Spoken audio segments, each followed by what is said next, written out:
Chilisa B. Chilisa B. Chilisa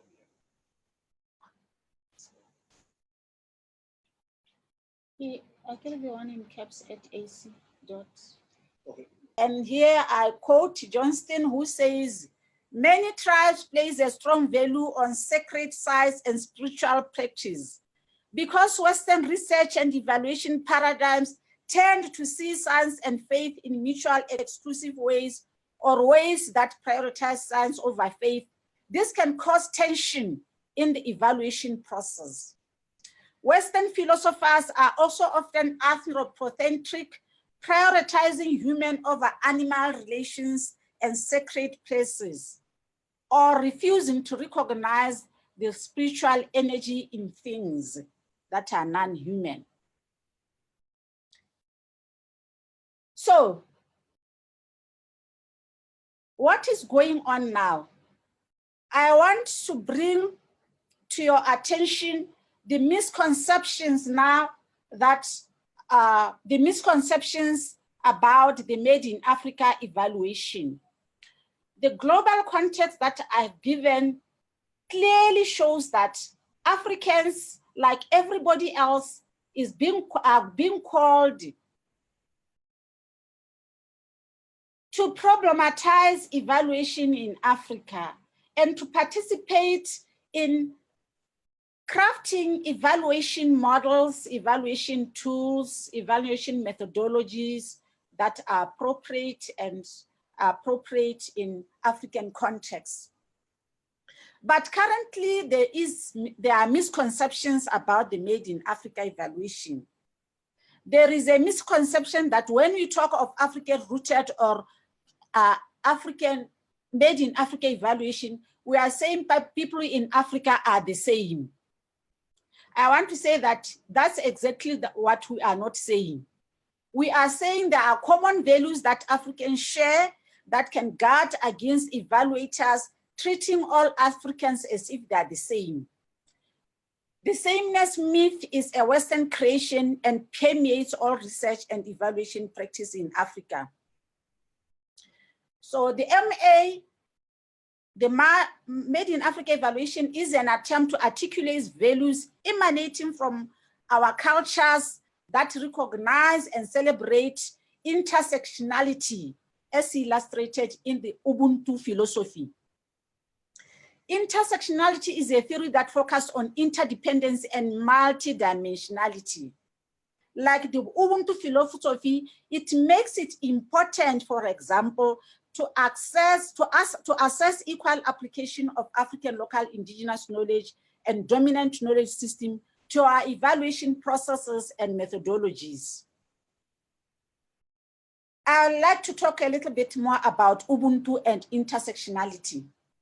And here I quote from African scholars, because after all, what we are saying is that our evaluation practices, when we say they are made in Africa, we are saying that they are influenced by scholarship from Africa. So Lua, for example, says that Ubuntu respects particularity, individuality, and historicity. So there is no way that when we apply African scholarship in our evaluation, we can be seen to be treating Africans as the same. In the Ubuntu ethical framework, for example, Sidan, I quote, says, we expose ourselves to others to encounter the difference of their humanness so as to inform and enrich our own. So in our Made in Africa evaluation approach, for example, what we are saying is that from an Ubuntu perspective, we dialogue with the whole cosmology of knowledge systems. We dialogue with different evaluation paradigms from the north, from the south, from around the world. Ubuntu, for example, preserves the other in their otherness. So we learn about evaluation paradigms and theory from the north in its uniqueness. We embrace a perception of the other that is never fixed or rigid. And according to Luo, when the Ubuntu reads consensus, they also read open-endedness. So I'm explaining these explanation of Ubuntu from African scholars to say that we cannot say that a Made in Africa evaluation is, assumes that Africa is the same.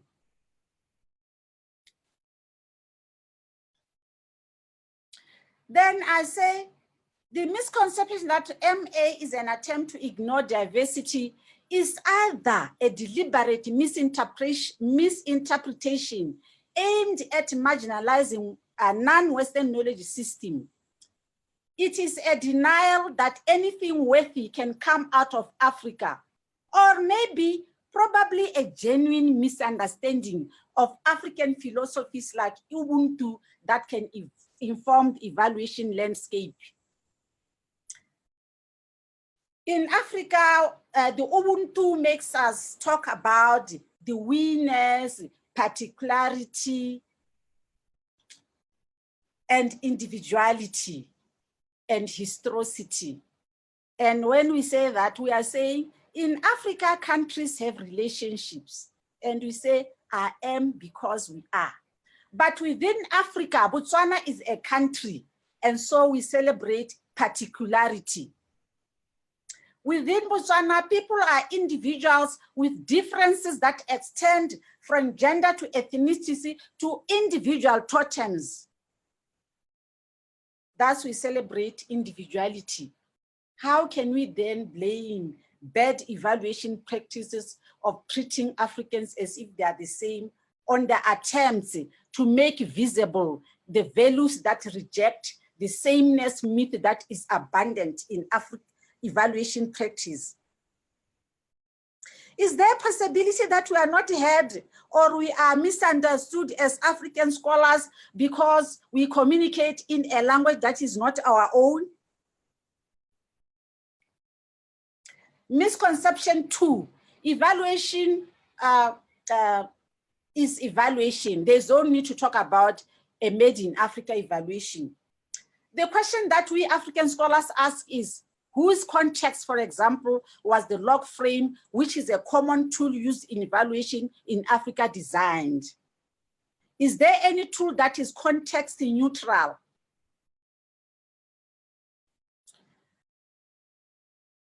I draw you to a critique of the log frame by Chambers. Chambers says that the log frame is an example of how evaluation tools can reinforce relations of power and control. He says it reinforces unequal relations between the donors and the aid recipients. It inhibits process and participation through donor-induced meetings on the log frame that hardly include the disempowered recipients. Its focus on one single core problem of the intervention constrains the evaluation process given the multiple changing realities of a complex world. It is gender, context, and cultural insensitive. That is not me, that is Chambers. So, MA is questioning the dominancy of such. And the problem is that collaborating elites profit from adherence and mimicry of Euro-Western exports in the form of models like and tools like the log frame. Euro-Western standards, labels, names become the standards against which we judge success of programs.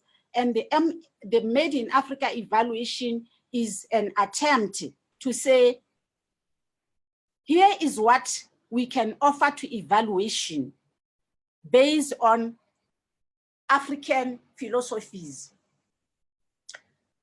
And I say that by helping to globalize the log frame, what we are doing in Africa is to verify and legitimize this US donor-driven model and the supremacy of you as thought leaders. The Made in Africa evaluation promotes evaluation informed by relational reality, knowledge, and values emanating from African philosophy as articulated by African scholars. So we talk of Africology, relational epistemology from the perspective of Africology, which is an epistemology that was promoted by the late Nobodiri. And Africology is derived from the African cosmology of connectedness. It promotes harmony and balance, critical inquiry, and a fearless aspiration for new paradigms. Deriving its assumption from the we-ness and us-ness and the are-we relationship, it proposes an epistemology that is not African-centric only or Afrocentric only, but can sometimes be a universal relational epistemology that cuts and go across geographic borders and forms of Eurocentrism or other forms of ethnocentrism. It emanates from the existential philosophy of Ubuntu.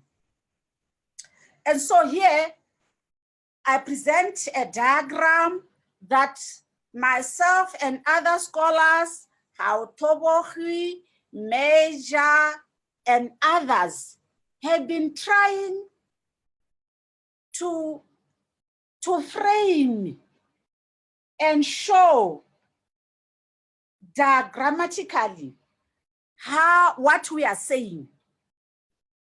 So what you're saying is that if you look at the outer circle, in the outer circle sees all knowledge systems.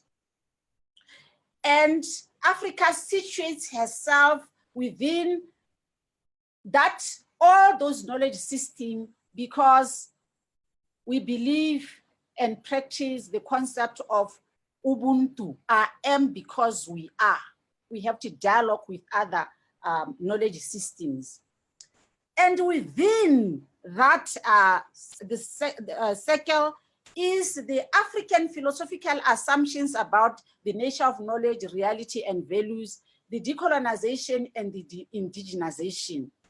Now, this is now talking about particularity when we talk about what is particular about Africa.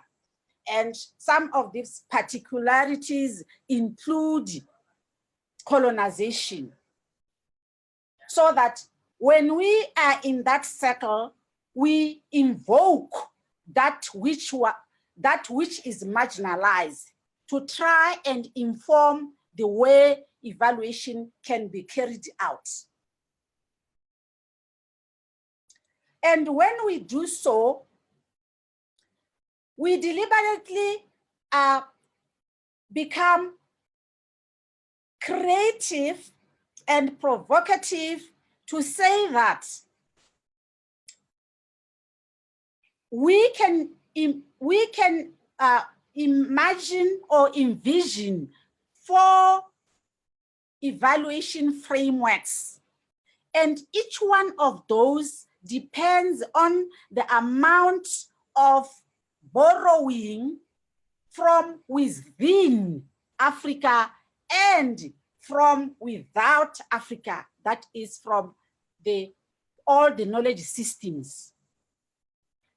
So that in the end, we can have an evaluation framework which is least indigenized,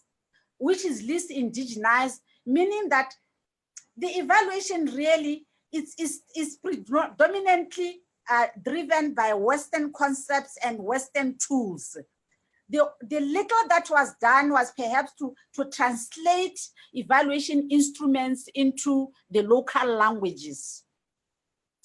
Then we can have, for example, an integrative approach or an adaptive approach.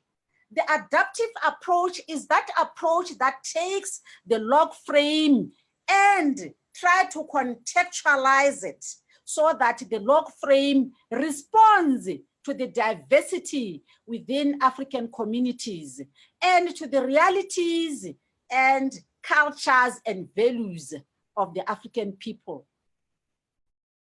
Then we can, of course, talk of predominantly indigenous approach, where we argue that sometimes, depending on what is evaluated, you can have an evaluation methodology that is driven by African, predominantly driven by African values. And of course, we have a third space, which comes from the anthropology, where we say, you know what, we can bring all things together and come up with something that is new, that is neither Africa, neither West, neither North, neither South. And so you get into the last circle where we say, when you talk of a Made in Africa evaluation, we are talking about revitalization, which is about renewing ourselves, the African Renaissance. We talk about restoration, which is about restoring our identities and value system that are relevant to our survival. We talk of retribution, which is about legitimize that which is relevant to us and is made by us, and of course others. And we talk of protection.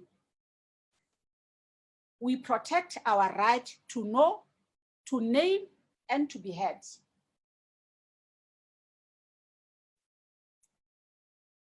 So what am I saying? I've talked about the integrative, which can be adaptive, about predominantly indigenous evaluation frameworks, where we may talk of paradigm shifts. And I'm here to say that it is already happening. Because of the experiences with the relevant projects that do not serve the needs of Africans and indigenous communities in Canada, Australia, and North America, there is a shift in the program evaluation discourse. And there is an emphasis on focusing on a discourse from focusing on criteria and standards to interrogating the role of the communities in finding solutions to their problems, participating in the design of the projects, evaluation objectives, methodologies, analysis, and dissemination of findings. And Zenda, if you visit Zenda's website, she articulates that very clearly. So, what are the Made in Africa evaluation principles? To articulate and promote evaluation that is rooted in the philosophies, worldviews, and values of the African people. It promotes relational existence, connectedness, collectiveness, spirituality, harmony, social justice, and balance is the core in the evaluation practice. To develop and use evaluation methodological frameworks that promote partnership of knowledge systems. That's why we have that outer side family, which simply says we are situated in the global knowledge context, and we interact and dialogue, and we are asking for space to be given space to dialogue. The MA encourages fearless devotion to develop evaluation tools, models, methods, and theories that emanate from the African experiences. It promotes the design and use of localized indigenous knowledge, localized tools, and data collection methods. It promotes evaluation practices that seek recognition of African diversity and conducting evaluation with an eye on building capacity of participants as core evaluators and promoting evaluation as a way of life for Africans. In conclusion, my Made in Africa evaluation is about African thought applied to evaluation. It's about placing African culture, philosophy, values, indigenous knowledge, histories, and experience at the center of the evaluation discourse. We speak Afrocentric, Afrocentric, African-rooted, made in Africa, just as others speak of Eurocentric thought and Euro-American thought. It is an overview of the African scholarship on evaluation from the perspective of the Africans, leaning heavily on African art culture and the I-we relationship philosophy. Made in Africa evaluation is an attempt to find ways and frameworks that promote equality of all knowledge systems. It is an attempt to recognize the coexistence of people with the core ecosystem, our value for spirituality, efforts at creating balance and harmony, and how this can be built in evaluation ethics in Africa. We go beyond borders to speak of possibilities of universal evaluation framing based on our philosophies, such as Afroecology. And I finish with this quote from Preece. We cannot, in all seriousness, study ourselves through the eyes of other people's assumptions. I'm not saying we must not know what others know or think of us. I am only saying we must think for ourselves like others do for ourselves. Thank you. Transform the world. Thank you very much, Professor Chilisa. Question time. I see Tay's hand is up. So Tay, there seems to be a problem with your connection. So I'm going to go ahead with those questions that have come in. So we have a question from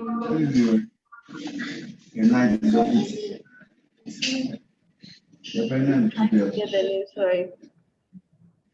From Fanny, yes. In other words, is it a rational approach? Okay, I think it is. Let's go up. Sorry. Okay, Fanny says, what happens when so-called Western and so-called African values or practices are conflictual? Example, child marriages, gender equality, etc.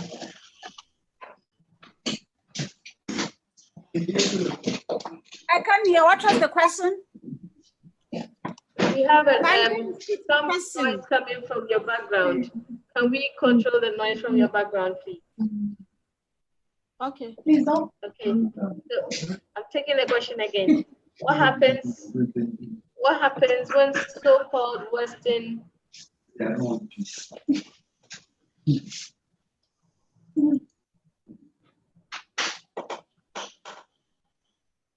Just a second.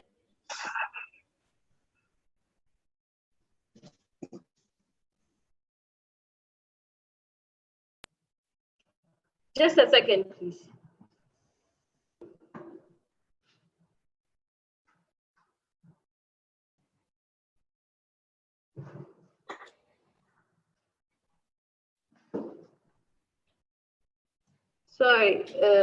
Sorry about that. We had a few some noise in the background. So I'm taking the question again, Professor. What happens when so-called Western and so-called African values or practices are conflictual? Example, child marriages, gender equality, etc. And this is a question coming from Fanny.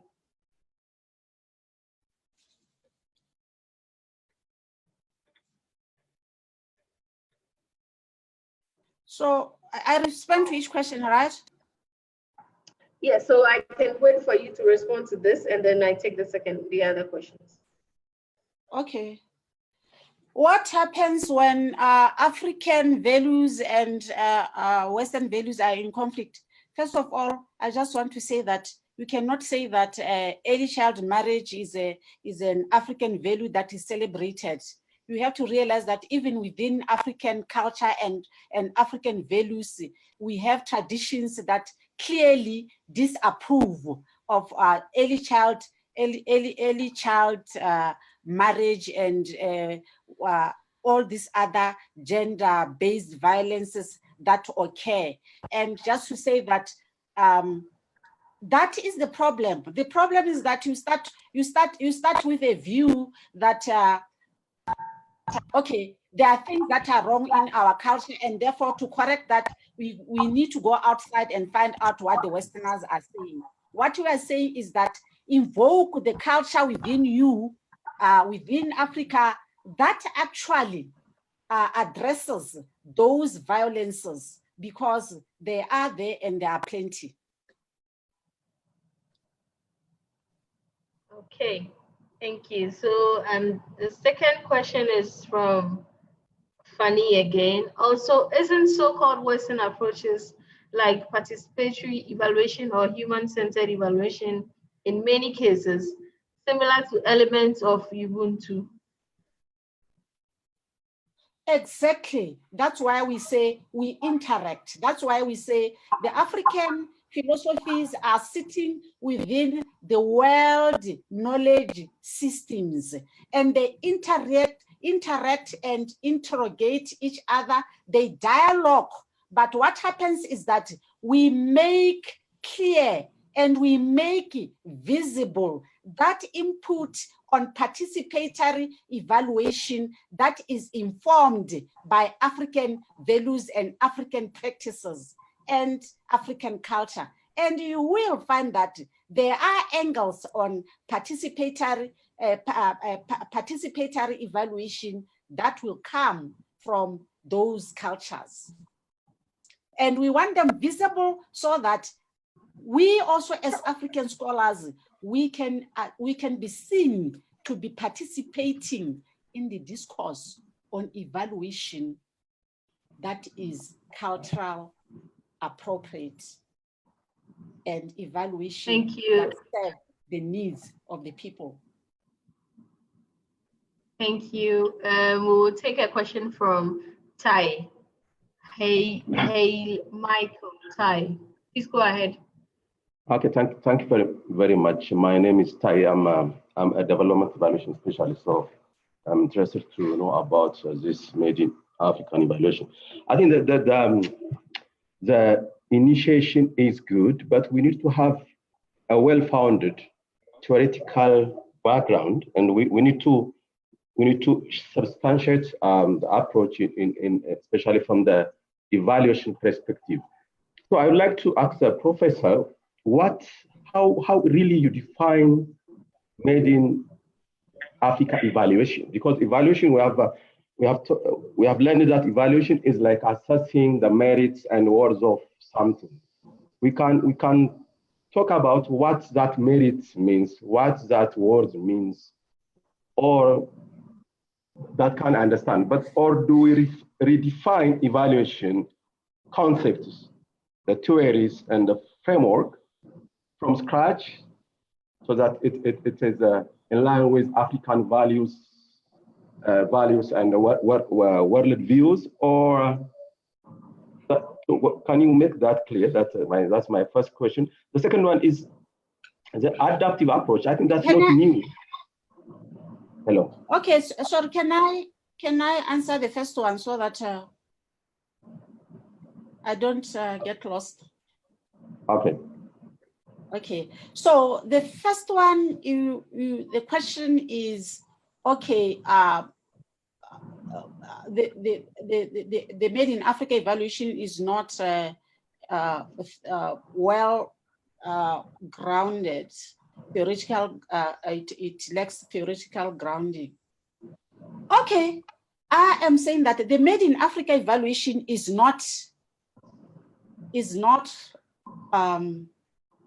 it's an evolving concept.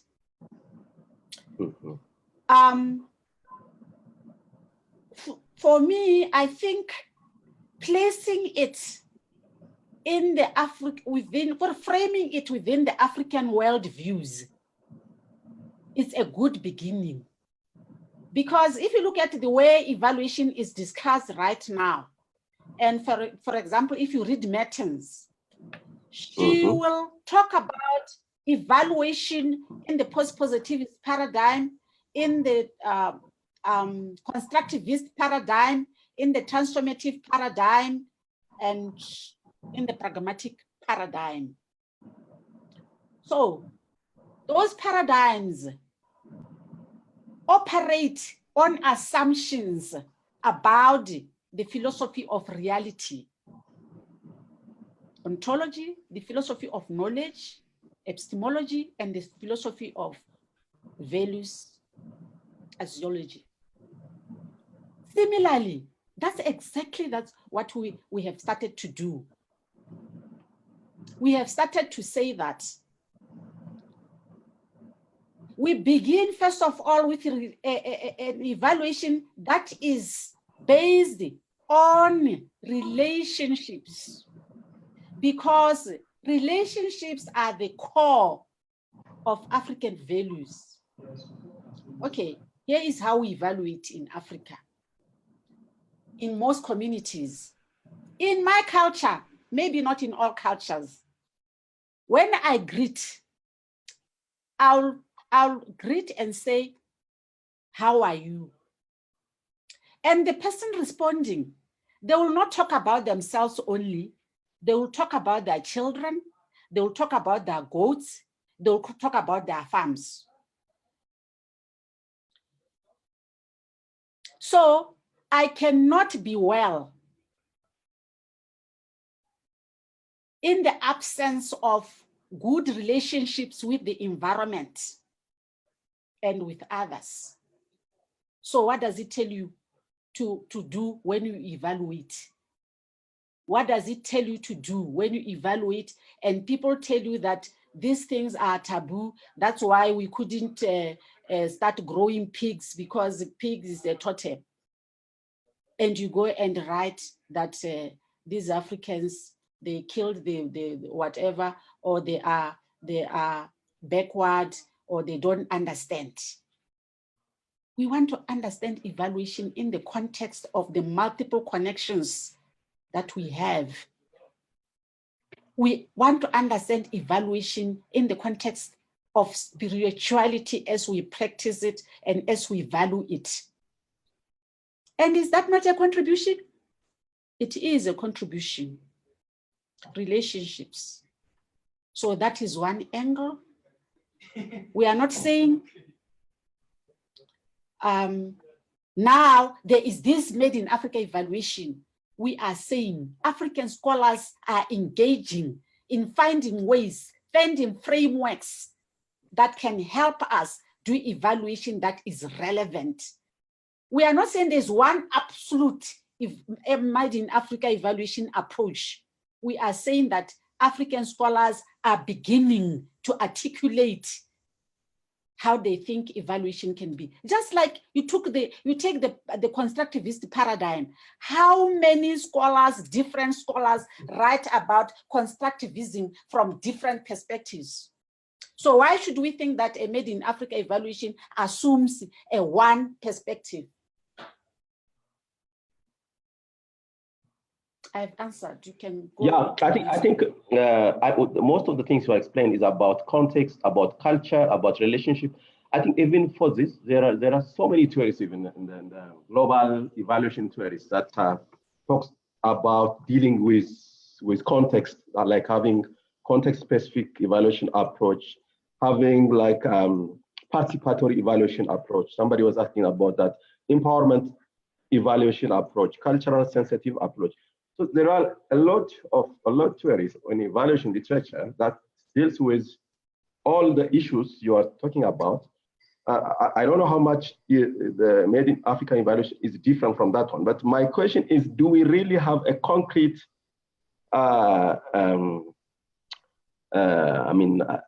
example that we have used in Africa that we can call it's a Made in African evaluation? And at the same time, you're talking about the sameness thing. I argue that even Africa is not same, because the West African, which is mostly Anglophone, and the East African, which is different, and there's Northern Africa, which is the Arab countries, and Southern. Even Africa is diverse.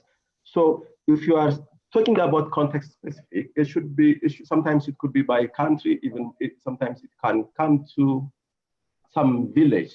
The cultures in different villages across the different African countries may be different. So how much is it feasible to have a different, like made in Africa and then made in some country evaluation approach, and when will we stop? And the other one is, how can we, as evaluation, because as an evaluator, I think excuse me, can I answer you before I forget what you are saying? Okay. So the question is made in Africa, made in England, made in Swaziland, and so on and so on. I think that is a misconception. When we say made in Africa, we are saying that we are talking about evaluation approaches that are influenced by perspectives emanating from African values and African philosophies. And the point is that we are saying that according to Ubuntu, the concept of I am because we are, it allows us to talk about particularities without, again, divorcing ourselves from the we-ness.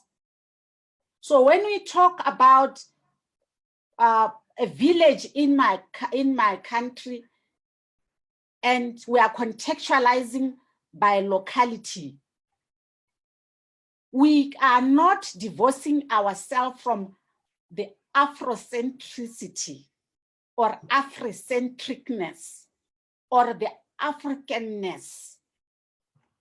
Just like others will talk about context in a Euro-Western perspective, but they will still acknowledge that there is a common thinking about a particular event.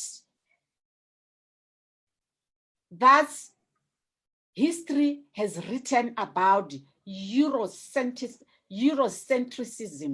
It does not mean that there are no differences by context, by locality, and so on. Thank you. So we will take a question from Serge, whose hand is raised. Serge, please go ahead. I'll come back to the typed messages, please. Yeah, good morning, Abigail, and then good morning to everyone. Thanks so much, Professor, for this wonderful speech. And then I really enjoyed it a lot because I feel myself in. So just to set, I'm Serge from Cameroon, and then I'm a credential evaluator. I think I've been fortunate to work in many African countries, both in the West, Central, Eastern, and Southern. Still remember the evaluation we did for AFREA in Lesotho in 2014, part of which was practically linked to Lesotho concepts or Lesotho way of doing evaluations. But just to agree with you, and then also we have to correct, you know why? Because I'm a member of Indigenous. Indigenous is a network of Eval partners, among the 5 of them. And then our aim is to bring out indigenous practice in evaluations. We are working into a 2 task force around the world because I'm representing Africa with my friend Joe from Zambia, other colleague in Canada, in US, and then in Asia and Pacific. So recently, we enjoy another evaluation for indigenous practice in Sri Lanka, in the Dambana village. We're looking about the roots of how evaluation is perceived by those indigenous people in the Dambana area.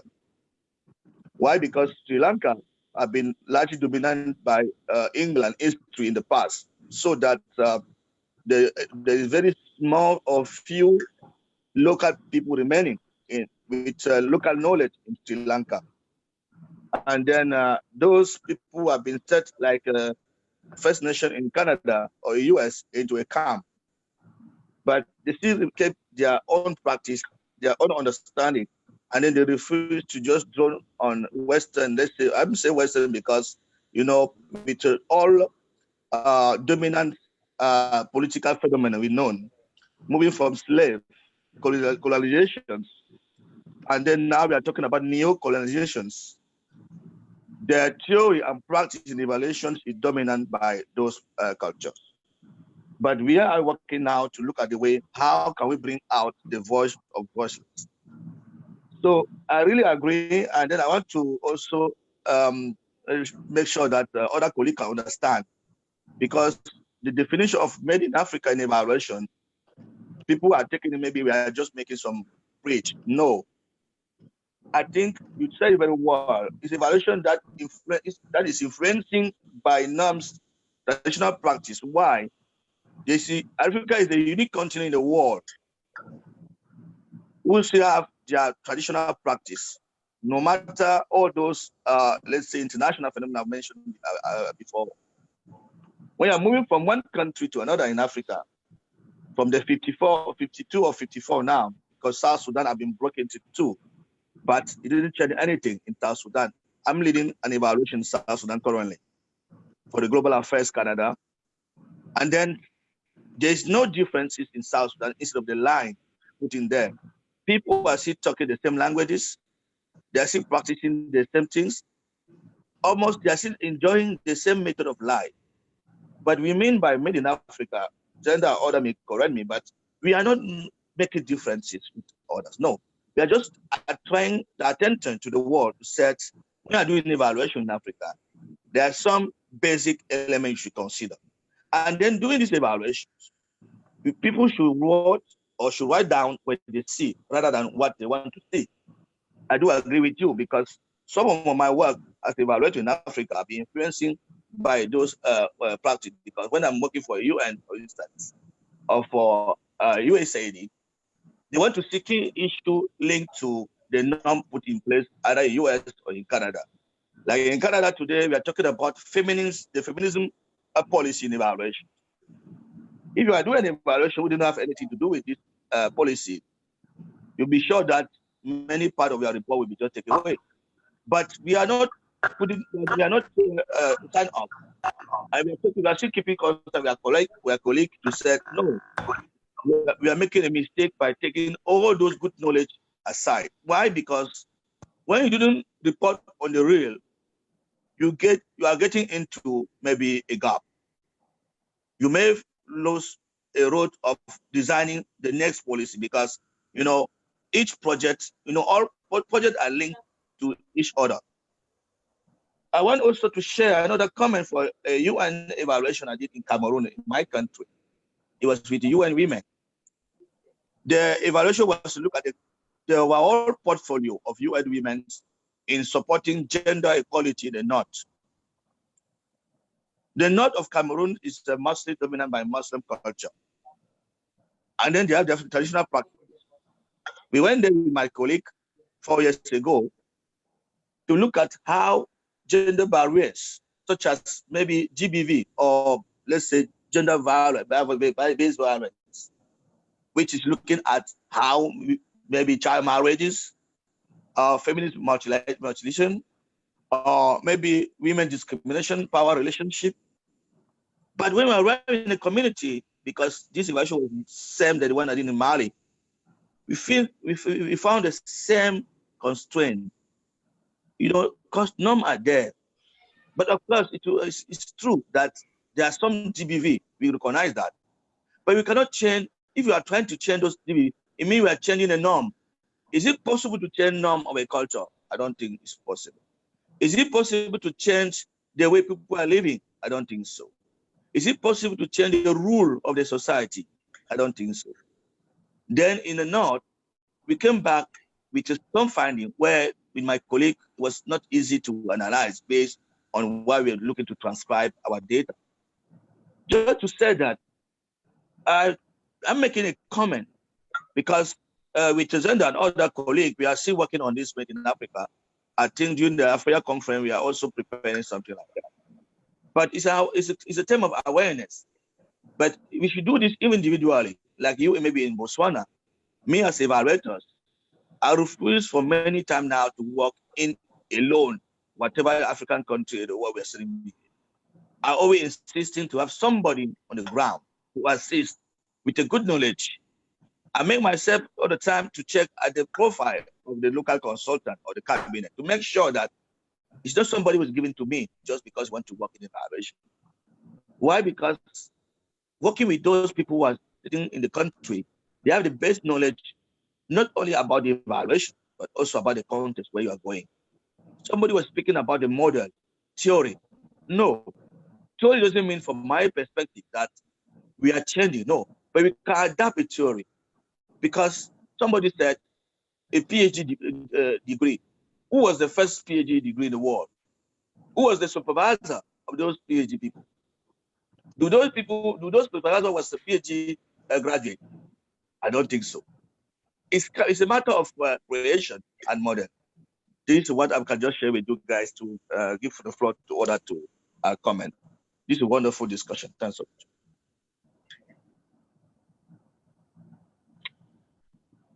Okay, so thank you very much. We still have about 15 minutes to end the meeting. I'll take a few questions that were typed out. We have a question from Cassandra.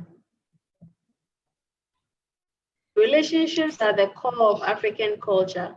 Yes, but are we getting results from evaluation based on such relationships?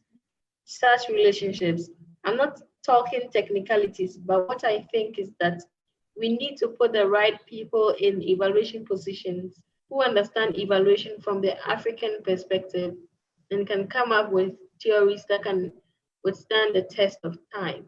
Okay, so I think that's a comment from Cassandra. We had another question from Fanny. Is a relational approach really unique only to Africa? What about the emerging complexity paradigm in evaluation studies, as well as the Buddhist approaches to holistic relationship among people, nature, and culture? Is the essence of problem not to be more culturally and context sensitive to local conditions, values, practices, and implementing the most relevant and appropriate evaluation design and methodology for a specific situation, in this case, in Africa, and in other cases in New Zealand, Australia, the Amazon, or other indigenous contexts? Okay. Professor Chilisa, will you take that? Yeah. Yes, thank you. Is relational evaluation only peculiar to Africa? No, in fact, the indigenous evaluation, when you talk about a Made in Africa evaluation approach, we talk about a Made in Africa evaluation approach. In New Zealand, they talk about a Maori evaluation approach. And in Asia, they've come up with what they call the Eastern evaluation paradigm. What is it saying? It's saying that when we start talking about Africa and how we do evaluation in Africa, we are not the only ones who are doing it. Other people are doing it. And what have we found common? There are certain values that are common. Relationships. You talk to a Maori, the way they greet, the way they value spirituality, the way they value connectedness, the way they value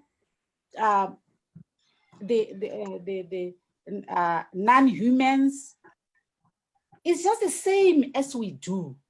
So if you come, like in my book, Indigenous Research Methodology, I draw those commonalities to, and mind you, we have also shared a history of colonization and marginalization of our knowledge systems. So there are lots of things that we share with other peoples whose knowledge system have been subjugated, so that the Made in Africa evaluation, it falls under the umbrella of what people have called indigenous evaluation, meaning indigenous to the context, not meaning indigenous as a person now.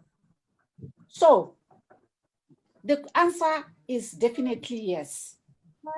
There are lots of commonalities, we share a lot of things, and we appreciate it, and we write together. And when you come to an indigenous, sometimes in the literature you come across an indigenous evaluation framework, sharing methodologies. You'll find that a methodology that is used in Africa, for example, is cited as an example of ways of now trying to contextualize our tools. So in practice, you said in practice, what does it mean? In practice, it already people have written about it. They have said, look here, there are tensions, for example, when you do evaluation and you ignore the taboos in that particular community, you create tensions. And when you create tensions and you are trying to... Okay, I think she's back online. Hello? Okay. Hello? Okay. Yeah, you join back.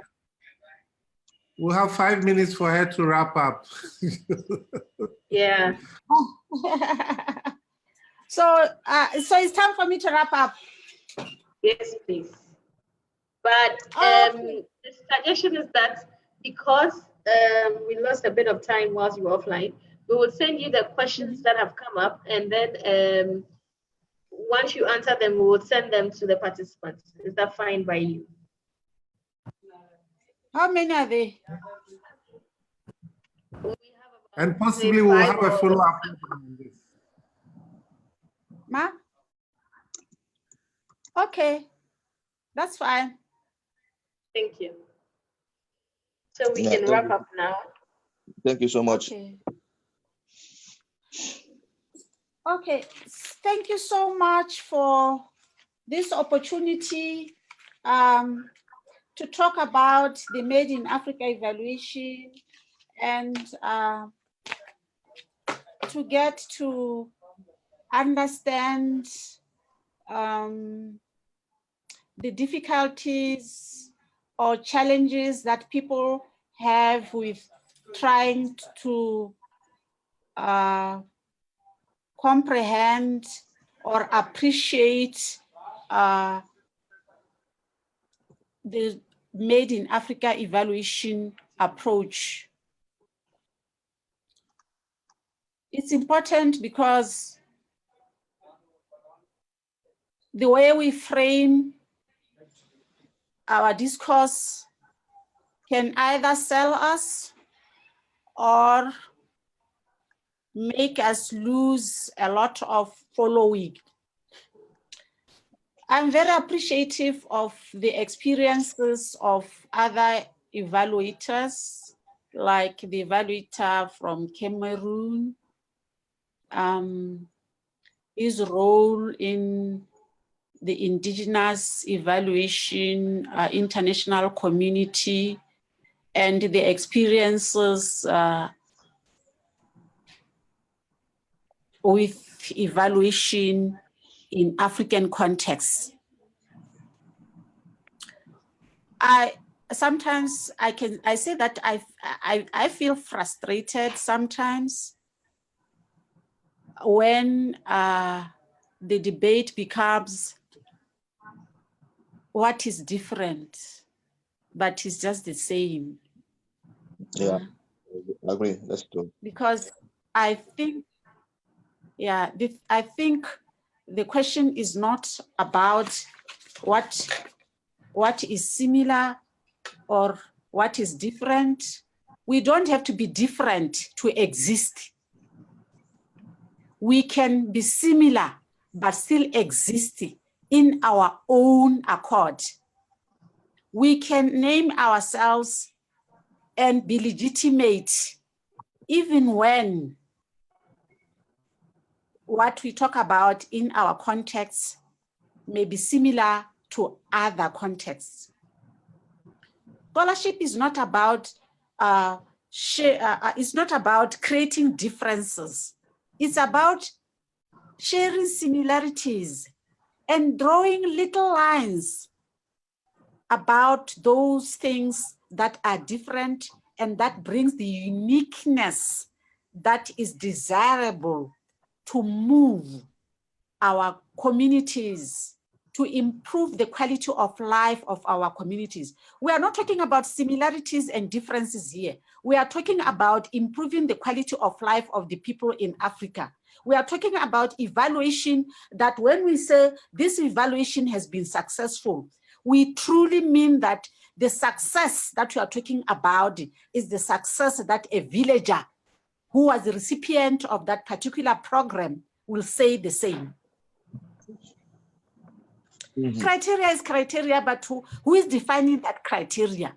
So Made in Africa evaluation is about defining that criteria from an African perspective, not only African perspective, but from the realities of those that are recipients of the interventions that we evaluators go about with a criteria and start saying it's been successful, you want more money, and so on and so on. But overall, it's an experience. I enjoyed it, and thank you so much for listening.